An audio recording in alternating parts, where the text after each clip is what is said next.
Hello friends, कैसे हैं आप सब लोग। मैं हूं आपका दोस्त नितिन और हम लोग एक टॉपिक पर डिस्कशन करने वाले हैं जिसका नाम है बजटरी कंट्रोल या बजट।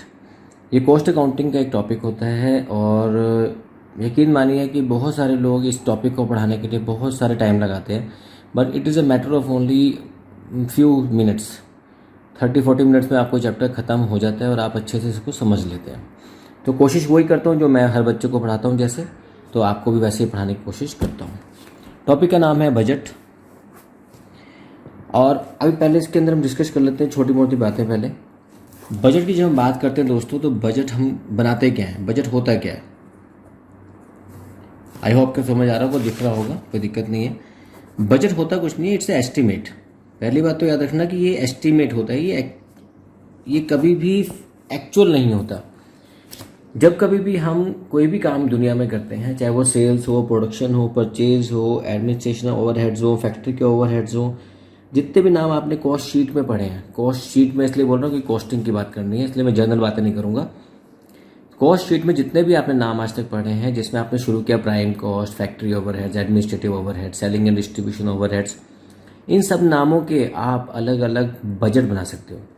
बजट का मतलब ऐसा क्यों बनाना है बजट, ताकि हम जब अपने साल की ईयरली प्लानिंग कर रहे हैं या 1 महीने की, 2 महीने की, 10 महीने की, then according to the given budget we can plan over actions कि हमें क्या क्या काम करने हैं और किस हिसाब से करने हैं। तो जो हमारा एस्टिमेटेड वाला पार्ट होता है, this is all estimated based upon कि हमने लास्ट ईयर क्या किया था, तो इस साल चेंजेस क्या आए।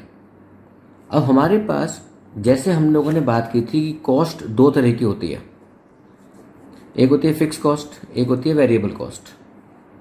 अब fix cost remain fix, variable cost remain variable. Similarly जब हम बजट की बात करते हैं ना, तो बजट हमारे पास कितने टाइप के होते हैं, पहले वो सिंपल समझ लो, सिर्फ नाम पढ़ लो, उसके बाद हम आ जाएंगे मुद्दे पे। एक होता है हमारे पास सेल्स का बजट, दूसरा होता है हमारे पास परचेज का बजट, किसी कंपनी की बात करें। तीसरा होता है हमारे पास प्रोडक्शन का बजट। अब इस समय देखो ना कि इस समय दुनिया भर के अंदर कोरोना की वजह से कितना सब चीज़ सफ़र कर गई। आज से 1 साल पहले लोगों ने सेल्स बजट बनाए होंगे कि 1 साल में कितनी सेल कर डालेंगे, कहाँ हो रही है पता नहीं। परचेज कितनी करेंगे, रॉ मटेरियल वगैरह, तो कहाँ हो रहा है पता नहीं। प्रोडक्शन हम कितनी कर डालेंगे, डिमांड ही नहीं है तो क्या प्रोडक्शन करोगे इस समय। तो आप तो मतलब there are so many factors which are affecting all these budgets. Budgets get affected, ऐसा नहीं कि बजट इफेक्ट नहीं करेंगे। इसके अलावा कौन से बजट हो सकते हैं हमारे, इसके अलावा हमारे पास फैक्ट्री के ओवरहेड बजट हो सकते हैं। हमारे पास जो कॉस्ट शीट के नाम दे रहा हूँ, देखो कॉस्ट शीट में हम नाम पढ़े हुए सारे हैं। Administration overheads, selling and distribution overheads, आजकल तो दुनिया भर के अंदर चल रही है रिसर्च एंड डेवलपमेंट, उसके ओवरहेड्स। ये सब नाम है इसलिए बता रहा हूँ क्योंकि जब आप बुक से पढ़ोगे तो it should not be like कि सर ये रॉकेट साइंस आपने ये तो पढ़ाया नहीं था। It is all same, we are discussing is same what you are going to study from your books. Okay? चलिए अब हम बात करते हैं मुद्दे पे। सर आपने कहा था छोटा टॉपिक, या बातें कर रहे हो, टाइम वेस्ट कर रहे हो। नहीं करते, चलो टाइम वेस्ट। अच्छा, एक इस सबको मिलाने के बाद एक बजट और बनता है बजट, उसका नाम होता है मास्टर बजट। ठीक है, थोड़ा शक्ल वकल नहीं दिख रही तो उसमें बुरा मत मानना, ठीक है, क्योंकि आजकल थोड़ा घर से काम चल रहा है, तो जैसा ही पॉसिबल है आपको पढ़ाने के लिए, जैसा मेरी ऑप्शन है मैं उसको यूज़ कर रहा हूँ। मास्टर बजट की बात अगर हम करते हैं तो क्या चलता है हमारे पास कि इस मास्टर बजट में सारे आते हैं, sales, purchase, production, factory overhead, administration. Master budget कुछ नहीं है, ऊपर से नीचे तक पूरी कॉस्ट शीट उठा लो, वो कॉस्ट शीट को आप चेंज करते चले, that becomes your master budget. अब आते हैं हम थोड़े से अगले मुद्दे पे कि सर ये फिक्स हमारे पास जो बजट होते हैं, इसमें जो हम 2 तरह के बजटिंग करते हैं। बजटिंग 2 तरीके से कर सकते हैं, एक फिक्स्ड, दूसरा फ्लक्चुएटिंग। हम वेरिएबल यूज नहीं करते वर्ड, यहाँ पे हमें यूज करना होता है वर्ड फ्लक्चुएटिंग। अब इसमें होता कुछ नहीं, देखो बहुत आसान चीजें हैं। एक सिंपल सा फंडा अगर आपसे पूछूं कि दुनिया भर में अगर आप बात करोगे रेंट की, रेंट आपको चाहे दुकान चले ना चले, फैक्ट्री चले ना चले, प्रोडक्शन हो ना हो, परचेज हो ना हो, सेल हो ना हो, आपको रेंट देना पड़ेगा नहीं देना पड़ेगा? देना पड़ेगा। आपको इंश्योरेंस कराया है तो उसके पैसे देना पड़ेगा नहीं देना पड़ेगा? देना पड़ेगा। तो इसका मतलब क्या हुआ कि कुछ चीज़ें हमारी फिक्स रहेंगी हमेशा, लेकिन कुछ चीज़ें हमारी वेरी करती हैं विद लेवल ऑफ प्रोडक्शन, तो उसमें हमारे पास कुछ फ्लक्चुएटिंग होता है, मतलब इसको बोलते हैं वेरिएबल। और तीसरा पार्ट इसमें क्या होता है, that is called semi variable.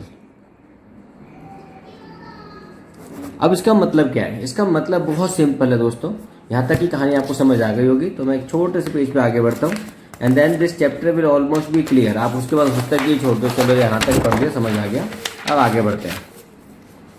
अब क्या चीज़ है, कहानी है क्या? कहानी कुछ नहीं है, इस पूरे चैप्टर के अंदर यही ड्रामा चलता रहेगा पूरे का पूरा।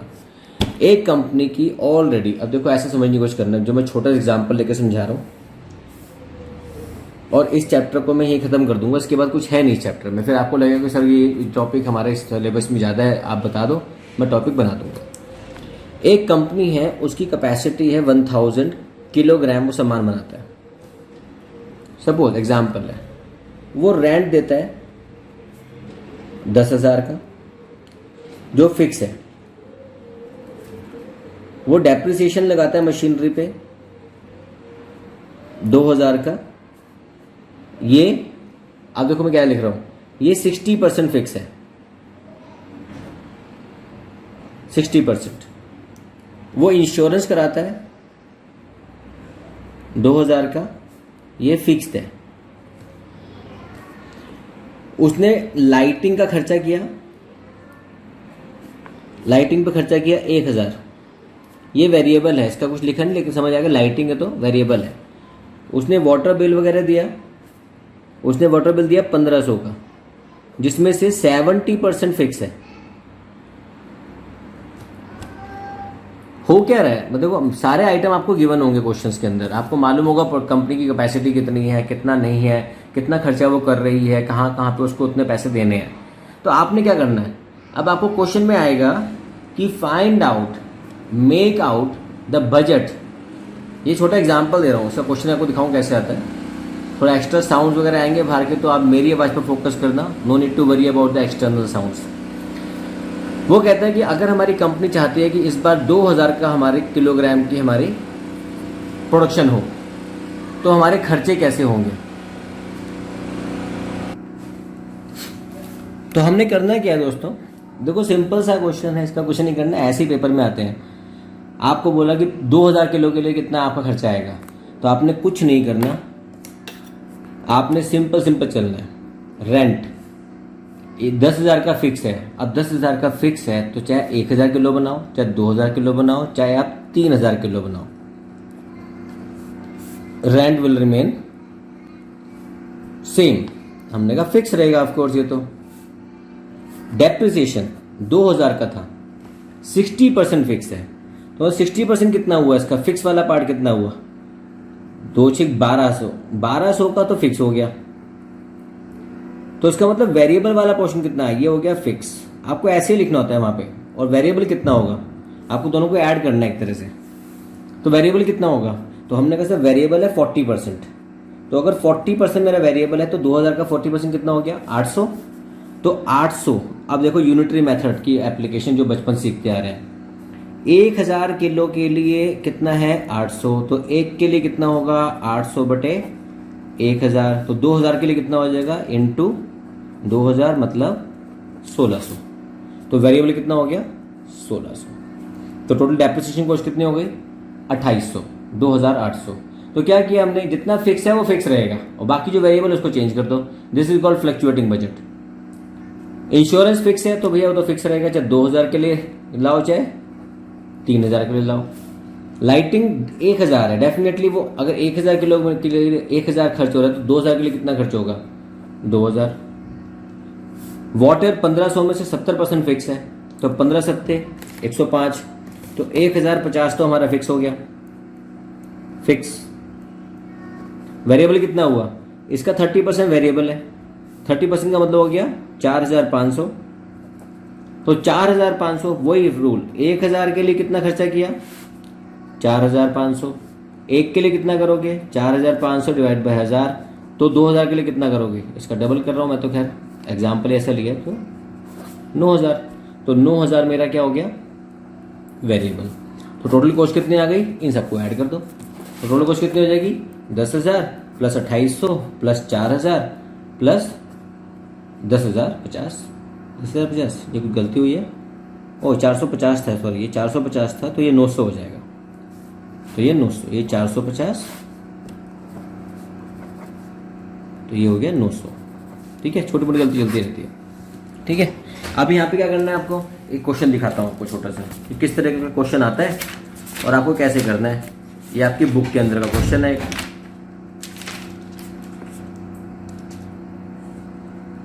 और आपको कुछ नहीं होता कि आपको हमेशा ना एक कैपेसिटी दे रखी होगी, इस कैपेसिटी का गिवन है, बाकी कैपेसिटी का निकाल दो। अब वो कैपेसिटी कम है तो भी, अगर ज्यादा है तो भी, आपको सिर्फ यूनिटरी मेथड अप्लाई करना है और आंसर निकालना है। चलो, एक बुक का क्वेश्चन है ये वाला। अगर ये बुक का क्वेश्चन आपको नहीं दिख रहा होगा जूम करने के बाद भी, तो आपको ये क्वेश्चन स्क्रीन पे मिल जाएगा आपको। क्वेश्चन कहता है with the following data of 60% activity. अब देखो यहाँ पे क्या आपको ऑलरेडी 60% कैपेसिटी का काम दे रखा है। Prepare a budget of 80%। तो आपने कुछ नहीं करना, अगर 60% के लिए इतना है तो 80% के लिए कितना होगा। आपको 60 का इतना है तो अब 1000 का नहीं कह रहा, कैपेसिटी कितनी है, पहले 60%, अब 80% का निकालो और 100% का निकालो।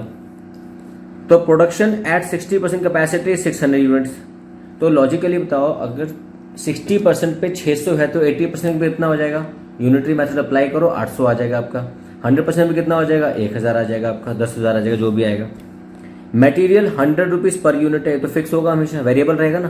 तो 600 के लिए इंटू 100, 800 के लिए इंटू 100, 1000 के लिए इंटू 100। लेबर वेरिएबल होती है, हमेशा फ्लक्चुएटिंग होती है। एक्सपेंस वेरिएबल होते हैं। फैक्ट्री एक्सपेंस, अब फैक्ट्री एक्सपेंस के लिए कहता है क्वेश्चन में कि 40,000 टोटल है, इसमें 40% फिक्स है। इसका मतलब 60% हमारा वेरिएबल हो गया। तो हमें 60% वेरिएबल वाले को अलग से दिखाना पड़ेगा। तो करना क्या होता है आपको, ऐसे क्वेश्चन को सॉल्व करने का तरीका क्या होता है, मैं इसी में दिखा रहा हूं आपको क्या सॉल्व किया गया है, ताकि आपको क्लैरिटी रहे और हमारा टाइम बचे। आपने क्या लिखना है, उसके ऊपर नाम लिखना है फ्लेक्सिबल बजट, क्योंकि फ्लेक्सिबिलिटी, क्योंकि आपका 60 से 80%, 80 से 100% जा रहा है, कैपेसिटी चेंज हो रही है।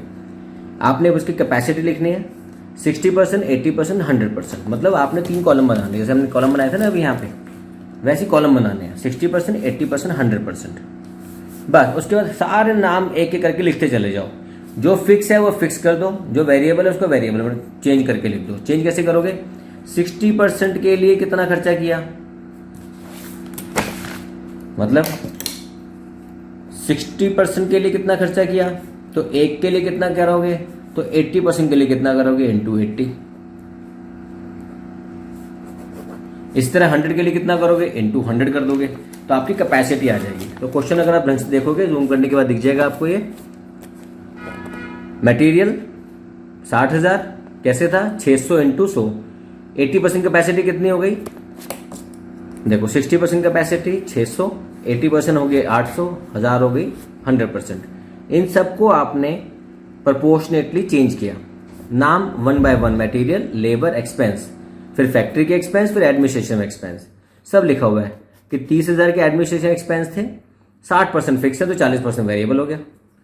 सिमिलरली हमने फिक्स कौन कौन से हमारे, फिक्स इसका 40% फिक्स है तो 16,000 फिक्स है। तो जो फिक्स है ना उसको मत चेंज करना, चाहे जितनी मर्जी कैपेसिटी आ जाए, चाहे 60% हो, चाहे 80% हो, चाहे 100% हो, वो हमेशा फिक्स रहेगा। तो अगर आप देखेंगे तो 16,000, 16,000, 16,000 फिक्स, 18,000, 18,000, 18,000। आप चाहे कम बनाओ, आप चाहे ज़्यादा बनाओ, कैपेसिटी जितनी मर्जी कर लो, बट वो जो फिक्स है वो हमेशा फिक्स ही रहेगा। ठीक है, this is the question which is normally coming for your flexible budgets. एक क्वेश्चन जो बीकॉम वालों के पास ऑलरेडी बहुत पहले आया हुआ है, डिपार्टमेंट है XYZ का करके कंपनी का, 6 लाख एट 80% कैपेसिटी। अच्छा, यहाँ पे ना हमारे जो एग्जामिनर्स है ना, जो पेपर सेटर है, थोड़े चालाकी करते हैं। वो आपको कभी भी ना 100% का क्वेश्चन नहीं देते नॉर्मली। इसका नहीं देते, या तो वो आपको 60% का क्वेश्चन देंगे, या 80% का देंगे, या 70% का देंगे। तो बच्चा कंफ्यूज होता है कि इसको कैसे करूं। तो कुछ नहीं करना है आपने, अगर 60% के लिए आपने खर्चा किया 5,000, तो 1 के लिए कितना करोगे, आपको यूनिटरी मेथड आता ही है, डिवाइड बाय 60। तो 80 के लिए कितना करोगे, 80%। 80% मत लिखना, बस को 80 लिखना बस। कि 60 के लिए कितना, 80 के लिए कितना, कहीं पता चलेगा आप परसेंट लगाते चले जाओ, फिर आपका सारा आंसर गलत हो जाएगा। ठीक है, ये है हमारा फ्लेक्सिबल बजट। दूसरा, कई स्टूडेंट्स के पास क्वेश्चन पेपर में आज तक आए नहीं है, मास्टर बजट का क्वेश्चन आता है कभी कभी, तो वहां पे भी कुछ नहीं करना आपने। अगर मास्टर बजट का क्वेश्चन भी आता है तो भी आपने फिक्स, वेरिएबल और सेमी वेरिएबल आइटम को ही चेंज करना है। जैसे क्वेश्चन अगर आपके सामने देखो, यहाँ पे लिखा हुआ है क्वेश्चन, ये है मास्टर बजट, ये है सेल्स। अब रूल चलेगा, sales minus cost of sales is get gross profit type होता है ना पूरा का पूरा। तो सेल्स कितनी है, 30,000, 40,000, 50,000, 1 लाख, ये कैपेसिटी चेंज हो गई। ये direct material, labour, variable, fix variable. जो फिक्स है वो फिक्स रहेंगे, देखो 5 5 5 5। जो वेरिएबल है वो चेंज होते चले जाएंगे, डायरेक्ट लेबर चेंज हो जाएगा। जो फिक्स है वो फिक्स रहेंगे, जो डायरेक्ट वेरिएबल होगा वो चेंज हो जाएगा। तो आपने कुछ नहीं करना, आप देखो ना, ये ग्रॉस प्रॉफिट आ गया, ये नेट प्रॉफिट, ये इनकम स्टेटमेंट है। मास्टर बजट में कुछ नहीं करना, आपको एक तरह से प्रॉफिट एंड लॉस अकाउंट की स्टेटमेंट बनानी है वर्टिकल फॉर्मेट में, जिसको हम बोलते हैं income statement. Keeping this in mind, I promise you दोस्तों, अगर आप इस कॉन्सेप्ट को जो मैंने आपको समझाने की कोशिश करी है आज इस तरीके से, अगर आप इसको दिमाग में रख के अपने 10 ईयर या जो भी एडवांस पेपर्स हैं आपके पास, उन सब क्वेश्चंस वगैरह को करने की कोशिश करोगे, आई एश्योर यू कि आपको क्लैरिटी आ जाएगी। और मेरा टारगेट यही है कि आपको बहुत सारे क्वेश्चंस नहीं कराने, मुझे आपको चलना सिखाना है। ये नहीं कि उंगली पकड़ के चलाता रहूँगा। मेरी कोशिश ये है कि मेरे जितने स्टूडेंट्स मुझसे पढ़ते हैं मेरे चैनल पे आके, जितने ट्रस्ट किया है, उनके कॉन्सेप्ट इतने अच्छे हो जाए कि कल को ये ना हो कि मैंने बीकॉम खत्म हो गई अब मुझे कुछ याद नहीं है, मेरी एमबीए खत्म हो गई अब मुझे कुछ याद नहीं है। ऐसा कुछ नहीं है। एज ए टीचर मैं भी बहुत कुछ भूल जाता हूँ, मुझे भी बहुत चीज़ याद नहीं रहती हैं, तो नो नीड टू वरी। अगर मैं भूल जाता हूँ तो ये नहीं कि मैं भूल गया हमेशा के लिए, एक बार रिवाइज करूँगा मुझे याद आ जाएगा। ठीक है, तो बस आज की क्लास यहीं तक थी, ये हो गया बजट खत्म। तो आज आपको जो चैप्टर मिल गए होंगे, आज आपको चैप्टर जो मिलेंगे वो एक तो ऑपरेटिंग कॉस्टिंग का मिल जाएगा और साथ साथ आपको बजट का चैप्टर मिल जाएगा। बस फिर आपको करना क्या है, आपको पढ़ाई अच्छे से करनी है, एग्जाम के सर पे खड़े हैं, पढ़ाई अपने आप जरूर करना, सिर्फ मुझ पर डिपेंड मत करना, या किसी भी यूट्यूबर पे या किसी भी ऑनलाइन लेक्चरर पे डिपेंड मत करना।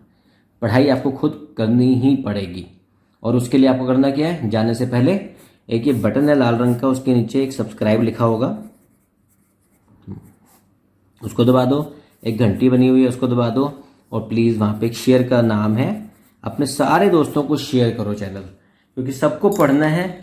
और सबके पास, ये सोचो कि आज किसी के पास भी पैसे नहीं है, 2-3 महीने हो गए हैं घर पे लोग बैठे हुए हैं, माँ बाप के पास जितना है उनके रिसोर्सेज कम है आज की डेट में, तो उनको सपोर्ट यही करो कि उनसे खर्चे मत लो, कोचिंग सेंटर को अवॉइड करो, और हो सके तो अपने घर में पढ़ो। मेरी सेवा जितनी है मैं आपके सामने कर रहा हूँ, बाकी लोगों की सेवा भी लो। और please support your family right now, और सपोर्ट योर फ्रेंड्स। ये सोच के चलो किसी के पास पैसे नहीं, सबको शेयर कर दो। ये मत सोचो कि वो उसके पास तो पैसे होंगे, ये मत सोचो, कभी ये मत सोचो। जनरसिटी का यही रूल होता है कि आपने कभी ये सोचना नहीं किसी के पास है या नहीं है, बस शेयर करो, और ताकि वो भी आपको अच्छी अच्छी ब्लेसिंग दे। All right, thank you very much, take care, God bless you, bye bye.